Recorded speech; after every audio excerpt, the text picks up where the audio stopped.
All right, well, this is week 3. Um, this is day like 21 or 22 of like quarantine pedagogy. So hopefully you guys are still um, maintaining your sanity, and hopefully you're maintaining safety and distance and all that sort of thing. And if you do have to go out, I hope that you actually have, like if you're working out there or whatever it is, I hope that you're able to take appropriate precautions with stuff that's going down. I know we have cases in Nottoway County, which is where Maryville is.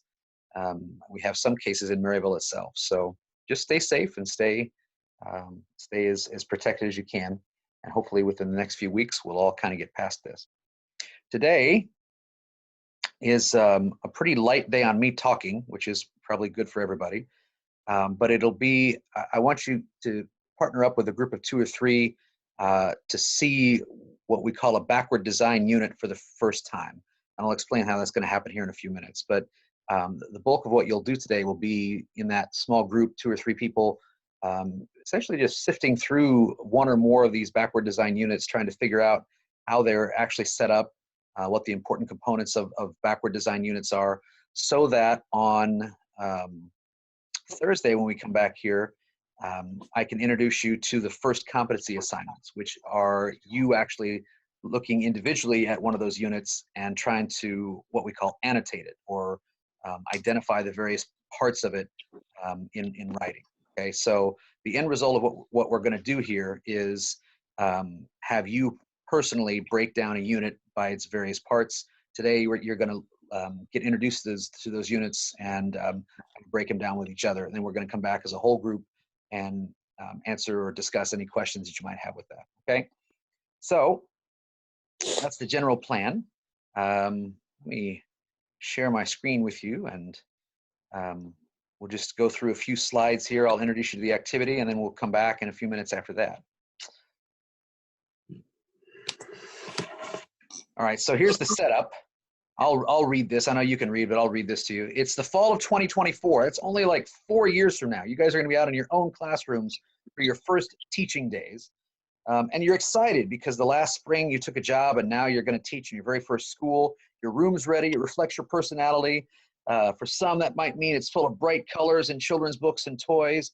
Others, that may mean that there are meaningful posters on the walls depicting social studies concepts. For others, it may mean that all of the instruments are polished and ready for students to begin to make music. It's only 2 days before the students come, and the big question of the day is, what am I going to teach?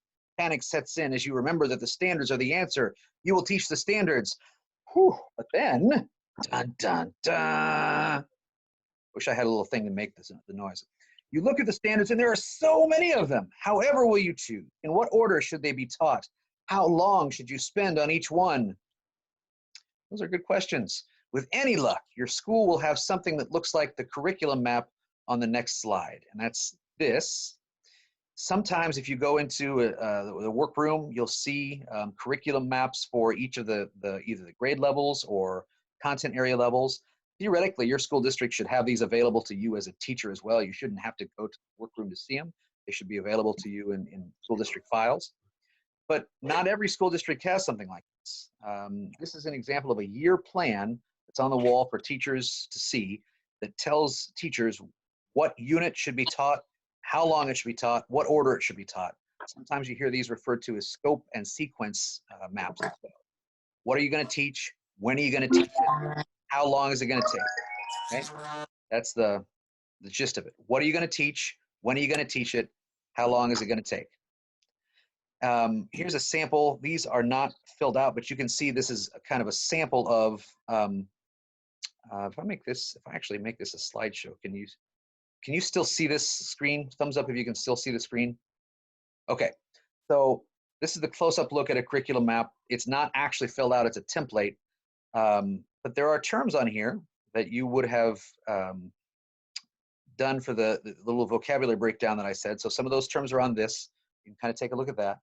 And notice how the year is broken into units of study. So assuming that, as we read it from left to right, it's the unit title in August and September, then October, November, January, February, you can read on. And they've got transfer goals for each unit. Obviously, they're not filled out because it's a template. The enduring understandings, focus questions, and on and on. So these are documents that help teachers focus what they're going to do throughout the course of their year. Scope and sequence or curriculum map, depending on the terminology that you use. If you look at it a little bit closer even than that, you can see elements of what we call a unit plan. And here's an important concept, a plan of backward design in which you begin with the end in mind, okay? So remember, in your principles of assessment class, you started with the standards, broke those standards down, and then created the assessments based on those standards. That's the end result of what you want your students to do, okay? The unit plan takes it, if it's a backward design unit plan, takes it in the exact same way. Look, notice that it starts with standards. Whoops, as I messed that up, standards. Goals, what do you want your students to really take out of the class with them? What enduring understandings, what kind of questions you're going to ask, and on and on and on. How you're going to design your assessments. And then at the very bottom, you can see that, learning activities, okay? Begin with the end in mind.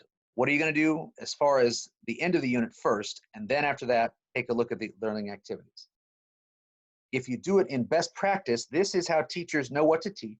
Thoughtful planning of units, plan with backward design. Again, begin with the end in mind.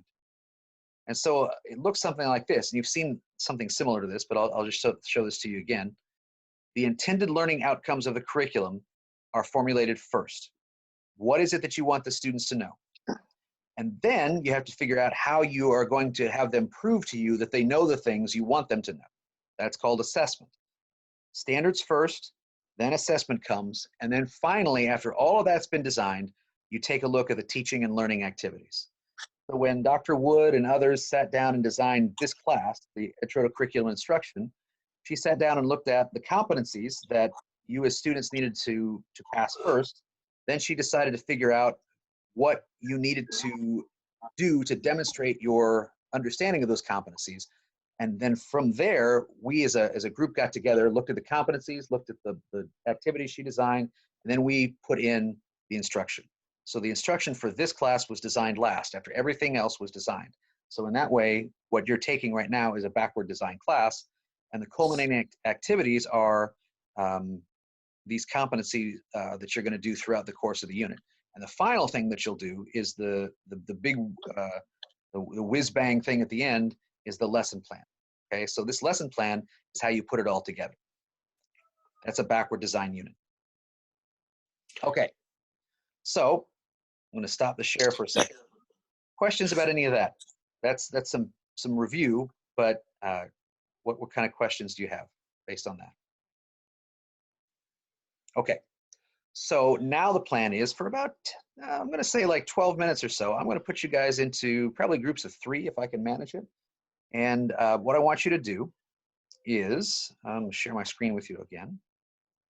I'm going to ask you to go to the course website into week 3 module, and there's a thing that says in-class activities for April 7th, okay? When you click on that, there's a website that you go to, and when you click on that website, it'll open up essentially a website from the state of Colorado where you get tons of backward design units to kind of sift through. Here's one that I opened earlier. Can we still see this one if I share this screen? We're seeing the backward design unit here. Yep. Are you seeing me rolling essentially a PDF document up the screen? Yeah. Okay. So this is a sample backward design unit that you'll find in this website. This happens to be a high school social studies unit in civics class. And let me move you guys out of the way here. There we go. So here are the grade level expectations. Like the first thing you'll see in the unit, besides the unit title and those who wrote it, are the grade level expectations for the state of Colorado. Here's where you can find them in the actual coded documents. They've come up with a unit title. Here's some things that they want their students to specifically understand by the time that the unit is done. Questions they want their students to be able to ask. How does policy public policy establish the boundaries of individual freedom? What is government's role in problem solving for its citizens, etc.? And then notice, after they've asked all these questions, they've decided what students will be able to know. They've identified key skills that students will need to use to complete these assessments. And notice how these are broken down as the way that you guys broke down the standards. Evaluate how individuals, analyze how cooperation, predict and draw conclusions. If you put I can in front of those are the I can statements that you guys came up with in your principles of assessment class, all right? In Colorado, they're called key skills. You've got a unit description. And then what you have is they've designed the end of the unit performance assessment. And here it is. Are you ready for an excellent adventure? Welcome to TTN Network. You and your crack news team are in charge of producing the next award-winning episode of our show, Time Travel News. Your team must investigate one domestic or foreign issue and trace the history of U.S. policy decisions and social economic conditions that precipitated the decisions. So that's the end. That's at the end of the unit. That's what they're going to have their kids do to prove that they know all of the things they're supposed to know. Okay. This is the event in which they're going to scaffold all of their instruction to meet. And here's the actual product. Students will create a newscast that demonstrates social and economic conditions. You can read that too. Okay. So they've essentially laid it out as we did in the principles of assessment class. And after this, what you'll see is basically they're going to tell you how they're going to instruct as you move through. This is a huge document for a unit plan. Okay, 26 pages of a unit plan. It's designed to last 9 weeks. That's a full quarter of the school of the school year.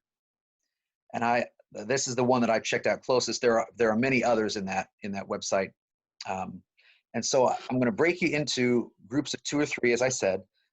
Ideally, if we were face to face, we would figure out which content area everybody was in and then try to divide based on that. There's not enough folks on the screen here today, and I can't guarantee that we can randomly do that anyway. So I'm gonna give you groups of 2 or 3. My ask is that you try to explore within that group, within the 3 of you, at least 1 unit for each person's area. Does that make sense? And I'm gonna give you about 15 minutes to do this, to see as many of those units as we can. We're gonna come back at the end of that and just have some whole class discussion or ask questions or whatever it is that we need to do before we get out today. And then on Thursday when we come back, I will introduce to you the annotating the backward design unit assignment. Right? All right, so I'm going to stop sharing that screen. I'm going to start these breakout rooms, and you'll get randomly grouped into there'll either be 2 or 3 of you in a room. Okay, and I say room, that's not what they are, but they're the breakout areas. And my ask is that you visit that website and then try to break down a unit for each of your grade areas. So whether you're elementary or art or social studies or business or whatever it is, both of you, even though one may not be what the other one's content area is, try to look at both. Okay? All right, I'll see you in about, I'll check in with you in about 12 minutes and see where we are. So see you here in a few.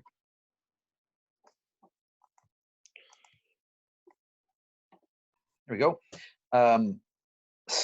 So Emily, thank you for coming in and scaring the bejeebers out of me. I'm glad I wasn't picking my nose or something on camera. But so hopefully you were able to kind of break down the units and just kind of see how they were designed. Those are pretty intense. Those Colorado units that you looked at were pretty intense. When I've seen that done, those are the best examples of backward design units that I've seen. Not that I go to each state's education website and just prowl for backward design units, but I've seen a lot, and those are the best that I've seen personally. So those are good to kind of take a look at. And as I said, come Thursday, we'll show you how to break those down a little more and figure out exactly what's in those. What kind of questions or comments do you have after having seen those units?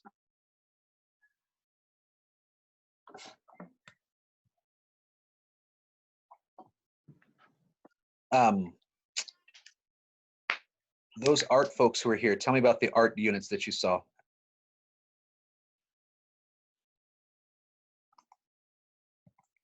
There's at least 2 of you I know. I know who you are. They were really thorough with it. They had even different projects that they're supposed to do, even if it wasn't just the normal painting. Like they have painting and then they have one that was specifically with found materials, and basically just told you what you're supposed to do, what your students are supposed to have, and then what they're supposed to be able to accomplish by the end of it.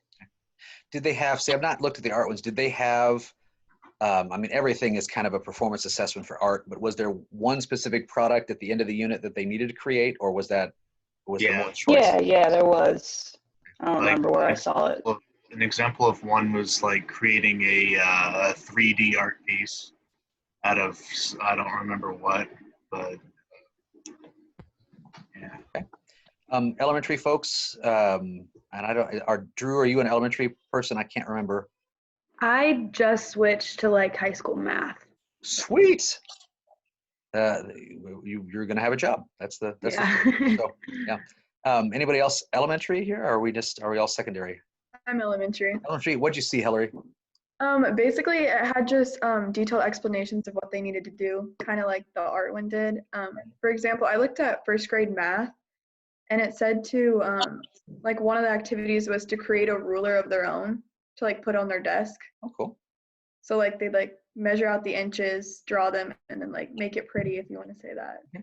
Well, that makes sense. If you can make it, you probably understand the concept of it. So that makes sense in that way. And I showed you the high school social studies. Caitlin, I can't remember what content area you are. Are you secondary? Are you? I'm elementary. We also looked at first grade math. First grade math, okay. All right. Okay, so when you guys come back on Thursday, I'll do a little bit more with backward design units. We'll be sure to kind of make sure you understand the concept of that. And then I'll let you go on the competencies 1 through 4. I'm going to share my screen with you one more time before I go here. It is here.